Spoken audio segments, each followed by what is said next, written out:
BA part third Sanskrit बढ़तरीकृत नीति सत्कम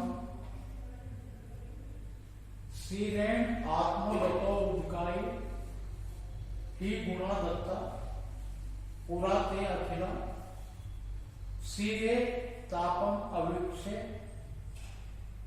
तेन पैसा स्व आत्मा कृषाणो भूत गंतुम पावक उन्मत तद भवत दृष्ट्वा तो मित्र आपदम युक्तम तेन जले साम्यति सता संतान मैत्री पुनः ईदृशी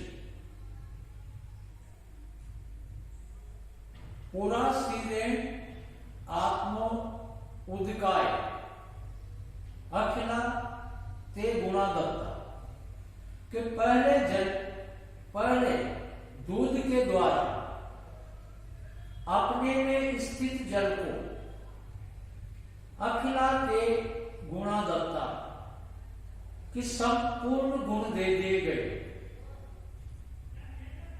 पहले दूध के द्वारा जल में स्थित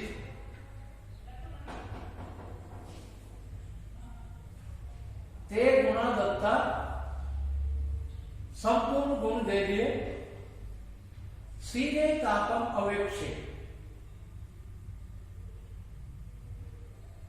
दूध का ताप देखकर तेन पैसा स्व आत्मा कृषाणो हुतु उस जल के द्वारा स्व आत्मा कृषाणो हुतु स्वयं को अग्नि में हवन करने के लिए उद्यत हो गया। तद तू मित्रम आपदाम दृष्टा वह भी मित्र को विपत्तिग्रस्त देखकर पावकम गंतुम उन्मत्त अभवत् अग्नि में जाने के लिए उद्यत हो गया। ते जले युक्तम साम्यति जल के द्वारा शांत किया जाता है। सता मैत्री तो पुनः ईदृशी भवती कि सज्जन व्यक्तियों की मित्रता है इस प्रकार की होती। प्रस्तुत पद्य में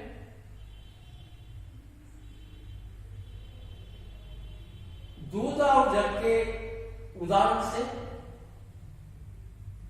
कवि आदर्श मित्रता का वर्णन करते हुए कहता है कि पहले दूध के द्वारा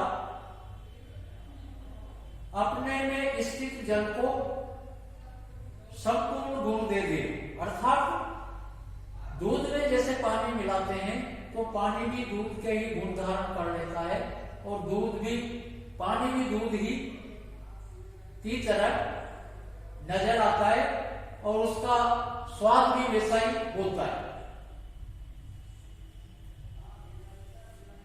सीधे तापम अवेक्षे तेन पैसा स्व आत्मा कृषाणो दूध में ताप को देखकर जल भी अपने आप को अग्नि में डालने में उद्यत हो गए। तत् तो मित्र आपदा दृष्टा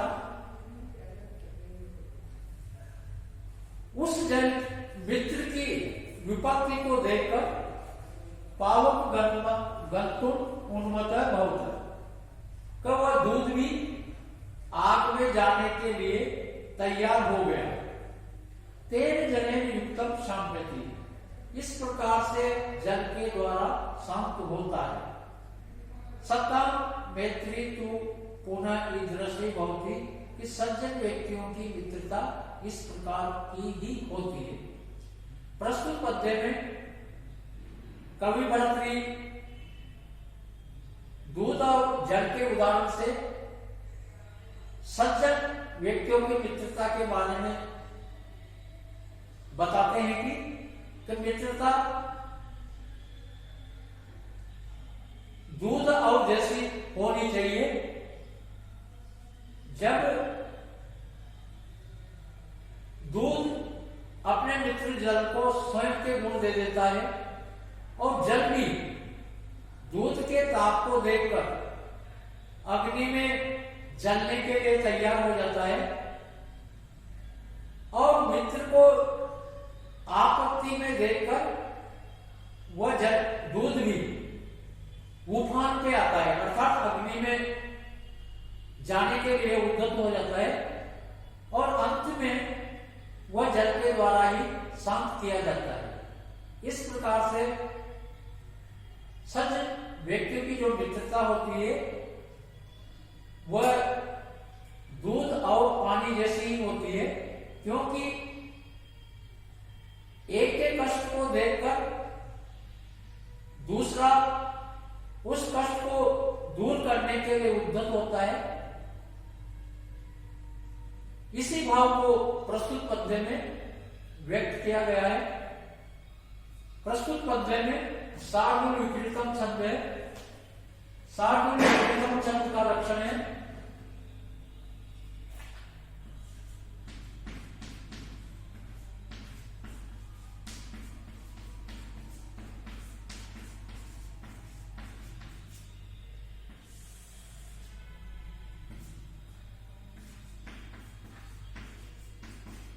सूर्या अस्वे मत्स्य स तथा स ध्रुव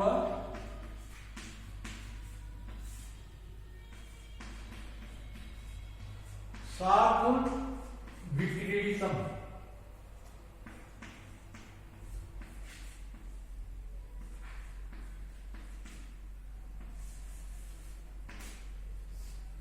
सार्वजनिक छंद के प्रत्येक चरण में 19 वर्ण होते हैं।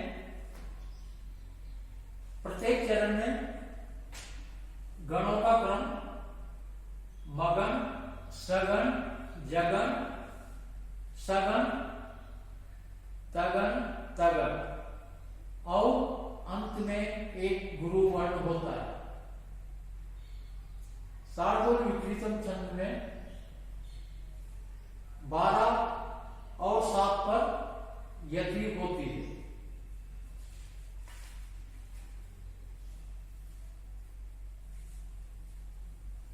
किम तेन हेम गिरिण रजत आद्रिण वा यत आश्रिता ही तरवह तरवह एव मन्यामहे मलय एव यत आश्रय कंकोल निम कुटिजा अपि चंदना श्य तेन हेम गिरिणा रजत आद्रिना वाक्य उस स्वर्ण पर्वत से अथवा रजत पद से पर्वत से क्या लाभ?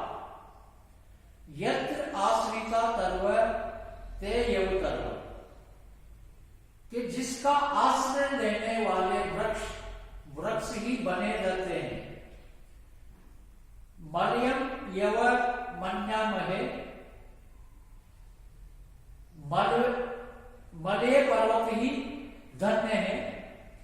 यत आश्रय कंकोल नींबू कुटिया अभी चंदना शु कि जिसका आश्रय लेने वाले कंकोल नीम कुटत अभी चंदना शु चंदन बन जाते हैं। प्रस्तुत पद्य में परोपकारी व्यक्तियों की श्रेष्ठ श्रेष्ठता का वर्णन करता हुआ कवि कहता है कि तेन है गिरिना रजत आद्रिना वाक्य, कि उस सोने के पर्वत अथवा चांदी के पर्वत से क्या लाभ, अर्थात कोई लाभ नहीं, कि जिस पर आश्रित रहने वाले वृक्ष हमेशा ही वृक्ष बने रहते हैं। इससे तो हम धन्य मलय पर्वत को ही मानते हैं कि जिसका आश्रय लेने से कंकोल, नीम, कुटल आदि वृक्ष चंदन बन जाते हैं। प्रस्तुत पद्य का भाव है कि कोई धनी व्यक्ति अपने आश्रित जनों की कोई मदद नहीं करता तो समाज में उसका सम्मान नहीं होता। जिस प्रकार से स्वर्ण पर्वत या रजत पर्वत का आश्रय लेने वाले वृक्ष हमेशा वृक्ष ही बने रहते हैं, इससे स्वर्ण पर्वत रजत पर्वत महान नहीं बन जाता। इसकी तुलना में तो मलय पर्वत ही धन्य है, महान है, जिसका आश्रय लेने वाले कंकोल, नीम, कुटल आदि के वृक्ष चंदन बन जाते हैं। जैसे कोई धनी व्यक्ति होता है, वह अपने आश्रितों को यथा समय पर उनको सहायता देकर उनका मनोबल, उनका कार्य, उनका सहयोग करता है। तो ऐसे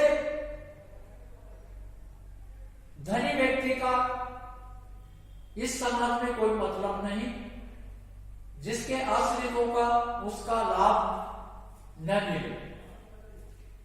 प्रस्तुत पद्य में वसंत तिलका छंद है। वसंत तिलका छंद का लक्षण है उक्ता वसंत तिलका तर्जा जगोग। उक्ता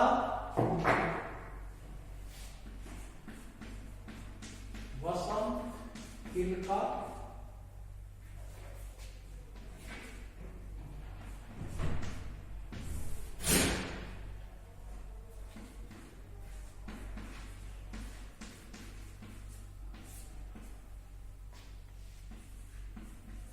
मुक्ता वसंत तिलका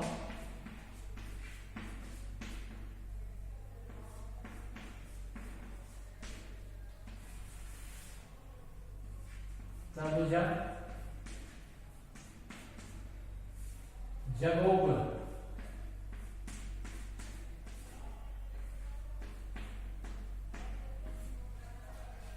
वसंत तिलका छंद के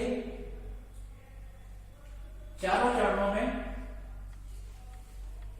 14 वर्ण होते हैं। प्रत्येक चरण में गणों का क्रम तगन, भगन, जगन, जगन और अंत में 2 गुरु वर्ण होते हैं।